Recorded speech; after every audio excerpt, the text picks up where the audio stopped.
Howdy y'all, my name is Will Schnack. I'm an author, philosopher, and community organizer. You can find more about me and my work at my website, Evolution of Consent, where I talk about geomutualist panarchism and dualist pantheism. We're going to talk about dualist pantheism today. You can also find out more in my book, The Evolution of Consent, Collected Essays. So like I said, today we're going to talk about dualist pantheism.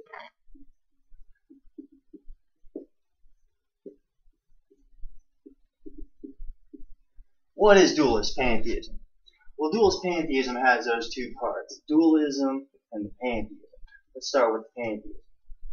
What does pantheism mean? Well, pantheism comes from the Greek pan, which means all, and theos, which means God. So in pantheism, the idea is that all is God. All, the universe, nature, is God. Okay? Was dualist pantheism. Well, that second one there, dualist, that distinguishes it from other kinds of pantheism. So let's go ahead and talk about those. The first of which we'll say is realist pantheism. Okay?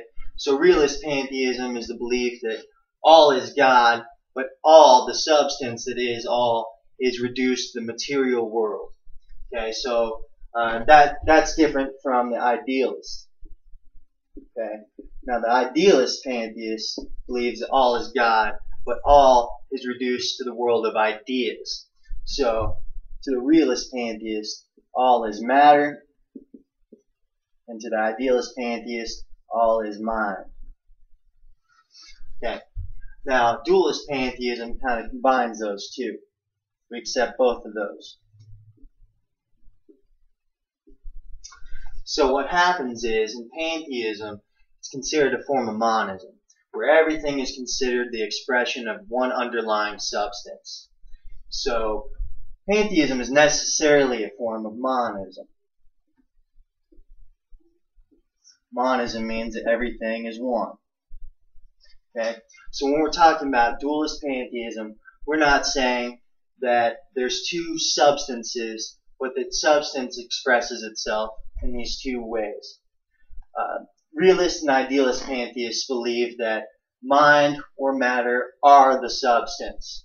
Dualist pantheists, our dualism isn't saying there's two substances, but that these two substances are expressed into two attributes. Okay, so dualist pantheism is a form of not monism, or you could say it's a form of dialectical monism, or a form of neutral monism, because it ultimately reconciles these two. Okay, so now we have down our definition of dualist pantheism. Why would someone want to accept this system? How does this system play out? Well, let's see. So the standard model of cosmology, as proposed by astrophysicists, says the universe started as a singularity. So what is a singularity? A singularity is a point of infinite density, where everything is compact into a single point. Singularity is actually dimensionless, because a point is dimensionless. It's not until you have a line that you have your first dimension. So singularity is a dimensionless point of infinite density. So it's commonly held belief that the universe started as this, that everything in the universe was at one point compacted into this singularity, this one point. But at the beginning of the universe, as we know, at the Big Bang, there was a Big Bang and everything exploded. Everything started to drift apart. This is a process that is commonly understood to be governed by the law of entropy, and the second law of thermodynamics. Okay, so let's talk about that a little bit. Entropy. Entropy means divergent tendency. So the idea is that we diverge from this singularity and we continue to diverge. Second law of thermodynamics says that entropy tends to increase.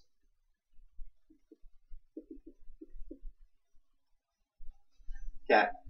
So what happened is that we're governed by this entropy law, and the reason we're governed by this entropy law, which increases disorder as it diverges, because the singularity was a point of order.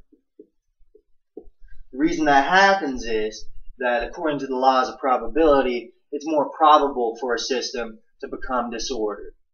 So when you have a system that's ordered, there's only one way for that system to be. But there's multiple ways the system can diverge from that and become a disordered system. So the idea behind entropy is that that high probability of becoming disordered made the universe become disordered and continues to disorder that universe. So that's the second law of thermodynamics and the entropy law. Now this explains, you can put into this system the whole system of physics and hard sciences.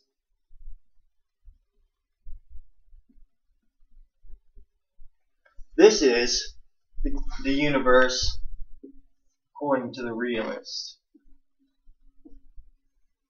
Now when we're looking at the universe in this way, we're saying that the rules play out from the past, and then we can tell where things are going to go when we're using these sciences.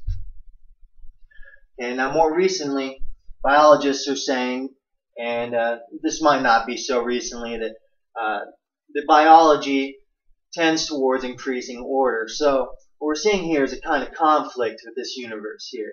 The universe, according to the astrophysicist and the realist, is that we're governed by this entropy law. But life kind of turns that around a little bit, because life is governed by negative entropy. That is, that life continues to gain in accept Gibbs free energy and increase it in itself.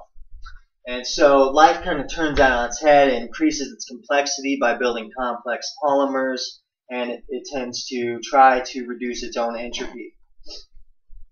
So biologists tend to believe in a universe, a biological universe, that is increasing in order and complexity.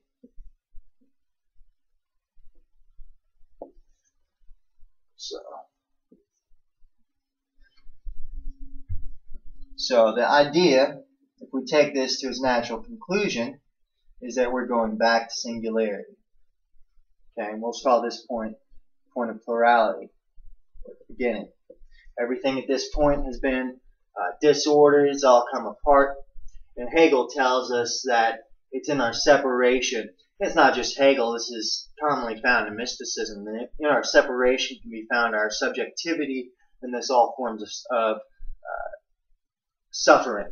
But this is also attributed to our subjective form of consciousness, our ability to experience things outside of us, and which ultimately allows us to be alive. Without this disorder first, we couldn't be a living system that increases in this complexity. So while this universe describes the universe of the realist, this universe describes the universe of the idealist.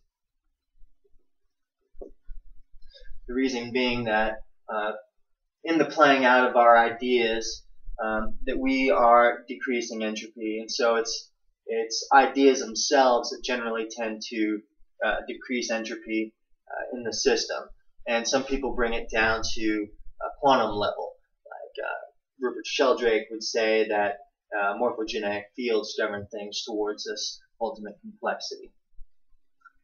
So, but what we have here, I'm not going to get too much into detail. You can find all the details in my book, The Evolution of Consent Collected Essays. You can find more details as well on my website, evolutionofconsent.com. Right now, I'm just going to break down the system pretty simply for you. So the idea again is that the physical universe tends towards increasing disorder, but life, which is a system that evolved in this universe, tends toward increasing order. So there's these two different tendencies. This is the physical universe, and this is and it's the realist ideal, the realist universe. And this is the idealist and the biological universe, which increases in order. So from these two systems, idealist pantheists would probably accept this. They believe that everything is ideas, and then we're all continuing to increase in our order, and we're all coming back to the one, or the source. Okay. Whereas the realist or the physicalist pantheist says that the universe is going to continue to expand in entropy until there's nothing left. Now, the dualist pantheists, we tend to accept both of these. We believe that one follows after the other, and that they actually bleed into each other a little bit. The idea is that the idealist universe bleeds into the realist universe, which creates life. The world of ideas, the world of complexity, these bleed into the physical universe by way of quantum mechanics and the hydrogen bridge, as well as numerous other factors. You can find more about that from Ulysses de Corpo, who actually studies this opposite tendency and writes about it. It's the opposite tendency called syntropy. This tendency, the expanding tendency, the divergent tendency, is called entropy. But the opposite tendency, the biological tendency, is called syntropy. And that is a converging tendency.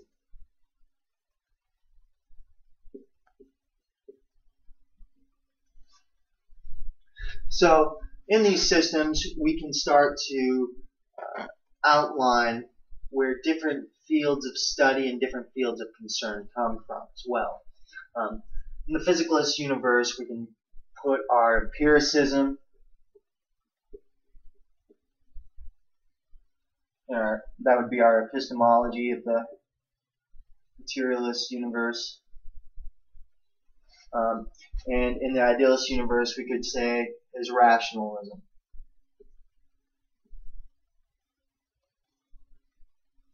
Okay. That would be their epistemology.